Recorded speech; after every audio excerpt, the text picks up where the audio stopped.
Hi ladies, so I cannot even believe that I am doing my first pregnancy vlog. Holy smokes, I am so excited. So I figured I would go over kind of how I'm going to structure these vlogs and the kind of schedule that I'm hoping to set. Basically, and I'll just use this week as an example. So today I'm 5 weeks and 5 days. So my weeks turn over on Sunday. So basically, I will be going over, like tonight, I'm going to go ahead and go over 4 and 5 week because I only have 2 more days in my 5th week. And I just figure I'm just going to go ahead and do it. Now, next week and hopefully I'll be doing my updates on Saturday or Sunday.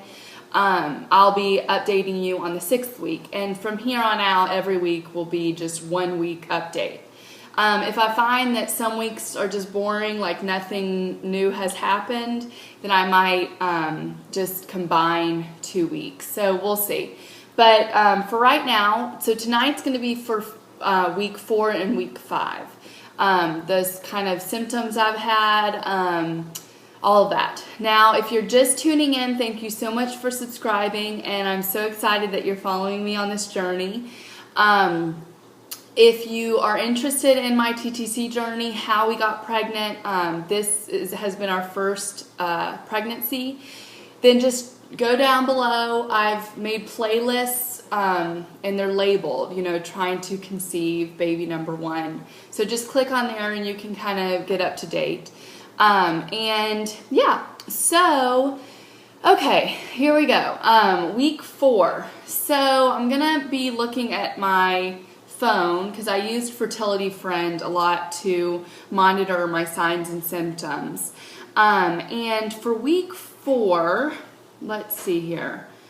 I just want to, okay, so basically in week 4, this was right after I got my BFP. I got my BFP on 9 days past ovulation, my first one. And then I had my first beta drawn on like 11 DPO, and then my second beta drawn on 13 DPO, sorry. So I tested positive pretty early. And I started to see signs and symptoms, like, honestly, immediately. Now, on 8 DPO, I did have this really weird episode of, like, bloody, and this is kind of TMI, but, like, it was just in the morning, and it was like when I blew my nose, I had some blood in my mucus. And apparently that is a sign of early pregnancy. I had no idea until I did some research because I had heard it on another vlog. Sorry, Bella wants to come up and say hello. And so yeah, that's apparently a sign. In addition to that, I had a very sore throat. Like, it wasn't like I had to cough or anything, it was just raw. So anyways, the 9 DPO, I got my BFP. Bella, I just let you up here and you jumped down. Okay, sorry. So, yeah, so that was weird.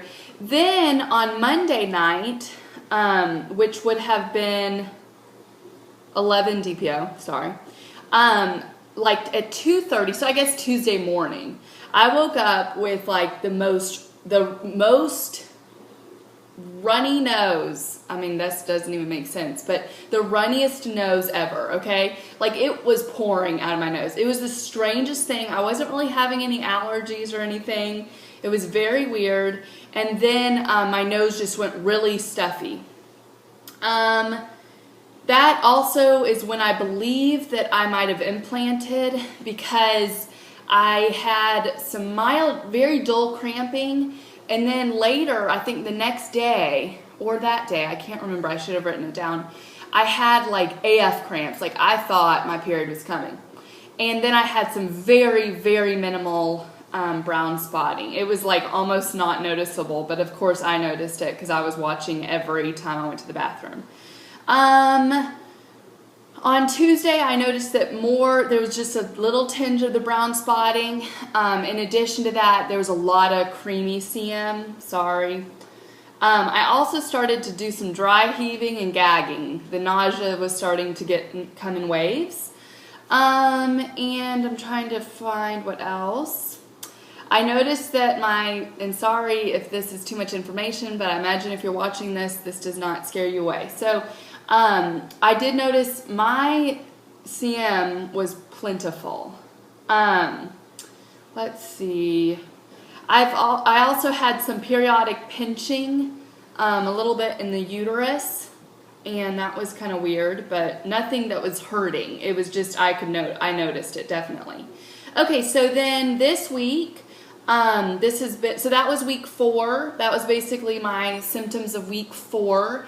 I didn't really have any breast tenderness. I was bloating. I started to bloat. Now week 5, this week, I have really bloated. My stomach feels like it's like 3 months pregnant, and it's all just like bloating. My back has started to hurt. My husband's had to rub my lower back a lot. I've also had breast tenderness. That definitely has come in full force now. I've also noticed a little bit of breaking out and exhaustion. Oh my gosh. I went into work on Wednesday and I did not even think I was going to make it through. I was exhausted. I was so tired. It was hard for me to even I had to sit there like this, like hitting my cheek, like stay awake. And then, it's just continued. Like it comes in waves. Like I'll have a burst of energy and like come and clean the house. And then I'll be like, oh, I need to just lay down or I'm going to die. Just kidding. I'm not that dramatic. Maybe I am. I don't know. Irritability is definitely up. I don't have a lot of patience for much. So that's been interesting. And I believe that's it so far. So this week, for week 5, the changes that I've had are, I have basically the symptoms that I had in the 4th week, but no more like cramping really. I just feel, she's driving me nuts. I definitely feel like my uterus is like, what the heck is going on? So that's cool. And I just have had breast tenderness, no real cravings. I just honestly do not want anything sweet. I've just wanted salty. And honestly, in the 4th week, all I wanted to eat were Lean Pockets, and that's all I ate, like all week last week. It was the weirdest thing. And then this week, I tried to eat a Lean Pocket today, and I had to just throw it down because I was like, this is not as good as it was last week. Trying to eat a lot healthier this week. Been eating a lot of grapefruits and clementines, trying to really get some pregnancy superfoods in there. So that's week 4 and week 5 of pregnancy with baby number 1. And I am trying out a new OB. Excuse me. My present OB doesn't want to do an ultrasound until 10 weeks, which would be May 7th. I'm not super happy about that. And I've asked for an earlier one, and they've told me that it's not necessary. So we actually are kind of doctor shopping. I am going to go to a new OB this week and check him out because he has amazing reviews. He has a lot of infertility experience, which I really like because typically OBs that deal with infertility on a daily basis seem to be a little bit more, willing to work with you, if you're wanting an extra ultrasound. And I even said, we'll pay for the extra ultrasound. We get 2 free with our insurance, and then we have to pay 20% or something out of pocket after that. And I'm like, we'll pay. We don't care. We just want to know what's going on, especially because she kind of freaked me out about my HCG levels and how they tripled.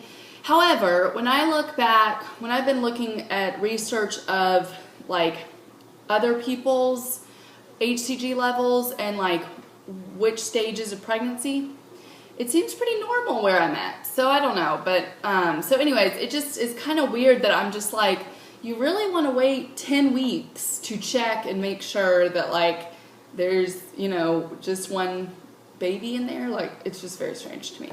So we are going to try at another doctor just so that I kind of can see and kind of compare, because I really don't have any comparison And we'll see from there. So I will update y'all. And I will be talking to y'all probably next week. I'll probably do a video just in midweek, and then I'll be doing my 6th week pregnancy vlog next Saturday or Sunday. So have a wonderful weekend. And again, thank you so much for following this journey and all of your encouragement and support. Y'all are awesome. And that's it. Bye.